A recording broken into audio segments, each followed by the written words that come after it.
Under more pleasant circumstances, well, the need may not seem as great. But the need is tremendous, for there is no security, there is no place to hide, there is no retreat in the world that is secure from the alien presence that is here. That is why there are only two choices: you can acquiesce, or you can stand for your freedom. This is the great decision placed before each person. This is the great turning point. You cannot be foolish in the greater community. It is too demanding an environment. It requires excellence, commitment. Your world is too valuable. The resources here are coveted by others.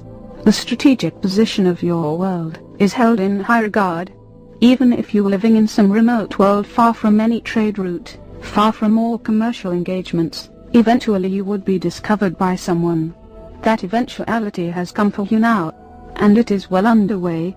Take heart, then. This is a time for courage, not for ambivalence. The gravity of the situation facing you only confirms the importance of your life, and your response, and the importance of the preparation that is being given in the world today. It is not only for your edification and advancement, it is for your protection and your survival as well. Sixth briefing. Questions and answers. We feel that it is important, given the information that we have provided thus far, to respond to questions that must surely arise regarding our reality, and the significance of the messages that we have come to give. Given the lack of hard evidence, why should people believe what you are telling them about the intervention? First, there must be great evidence concerning the visitation to your world. We have been told that this is the case. Yet we have also been told by the unseen ones that people do not know how to understand the evidence, and that they give it their own meaning, a meaning that they prefer to give it, a meaning that provides comfort and reassurance for the most part.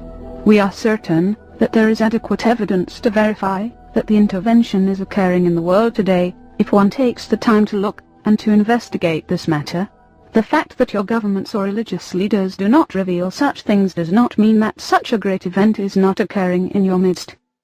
How can people know that you are real? Regarding our reality, we cannot demonstrate our physical presence to you, and so you must discern the meaning and the import of our words.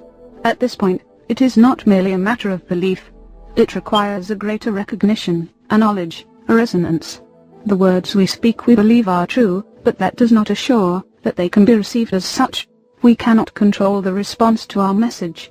There are people who require more evidence than can possibly be given. For others, such evidence will not be necessary, for they will feel an inner confirmation. In the meantime, perhaps we remain a controversy, and yet we hope, and we trust, that our words can be considered seriously, and that the evidence that does exist, which is substantial, can be gathered and understood by those who are willing to give this their effort and their focus in life.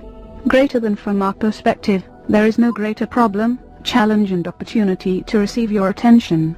Therefore, you are at the beginning of a new understanding. This does require faith and self-reliance.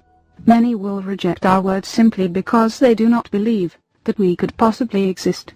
Others perhaps will think that we are part of some manipulation that is being cast upon the world. We cannot control these responses. We can only reveal our message and our presence in your life, however removed that presence may be. It is not our presence here that is of paramount importance, but the message that we have come to reveal, and the greater perspective and understanding that we can provide for you. Your education must begin somewhere. All education begins with the desire to know. We hope that through our discourses we can gain at least part of your confidence, in order to begin to reveal what we are here to offer. What do you have to say to those who view the intervention as a positive thing? We understand, first of all, the expectation that all forces from the heavens are related to your spiritual understanding, traditions and fundamental beliefs. The idea that there is prosaic life in the universe is a challenge to these fundamental assumptions. From our perspective, and given the experience of our own cultures, we understand these expectations. In the distant past, we maintained them ourselves, and yet we had to relinquish them in facing the realities of greater community life and the meaning of visitation. You live in a great physical universe. It is full of life. This life represents countless manifestations, and also represents the evolution of intelligence and spiritual awareness at every level. What this means is that what you will encounter in the greater community encompasses almost every possibility. However, you are isolated, and do not yet travel in space.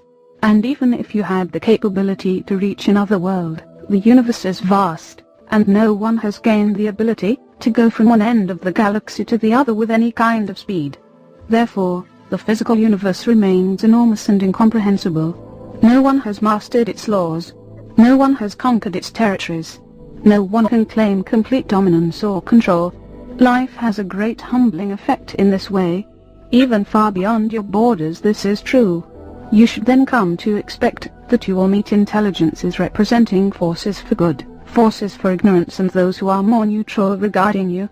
However, in the realities of greater community travel and exploration, emerging races such as your own will, almost without exception, encounter resource explorers, collectives, and those seeking advantage for themselves as their first contact with greater community life.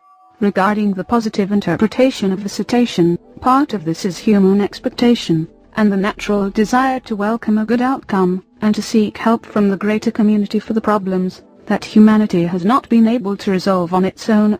It is normal to expect such things, particularly when you're considering that your visitors have greater capabilities than you. However, a large part of the problem in interpreting the Great Visitation has to do with the will and the agenda of the visitors themselves, for they are encouraging people everywhere to view their presence here as wholly beneficial to humanity and to its needs. If this intervention is so well underway, why didn't you come sooner? At an earlier time, many years ago, several groups of your allies came to your world to visit in an attempt to give a message of hope, to prepare humanity. But alas, their messages could not be understood, and were misused by those few who could receive them.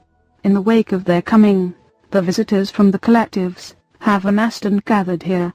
It has been known to us that this would happen, for your world is far too valuable to be overlooked, and, as we have said, it does not exist in a remote and distant part of the universe. Your world has been observed for a long time by those who would seek to use it for their own benefit. Why can't our allies stop the intervention? We are only here to observe and to advise. The great decisions facing humanity are in your hands. No one else can make these decisions for you. Even your great friends far beyond your world would not intervene, for if they did so, it would cause warfare, and your world would become a battleground between opposing forces. And should your friends be victorious, you would become wholly reliant upon them. Unable to fend for yourself, or to maintain your own security in the universe. We know of no benevolent race that would seek to bear this burden. And in truth, it would not serve you either, for you would become a client state to another power, and would have to be governed from afar.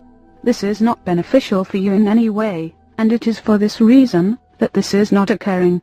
Yet the visitors will cast themselves as saviors and rescuers of humanity. They will utilize your naivety. They will capitalize on your expectations, and they will seek to wholly benefit from your trust. Therefore, it is our sincere desire that our words can serve as an antidote to their presence, and to their manipulation and abuse. For your rights are being violated. Your territory is being infiltrated. Your governments are being persuaded. And your religious ideologies and impulses are being redirected. There must be a voice of truth regarding this. And we can only trust that you can receive this voice of truth. We can only hope that the persuasion has not gone too far,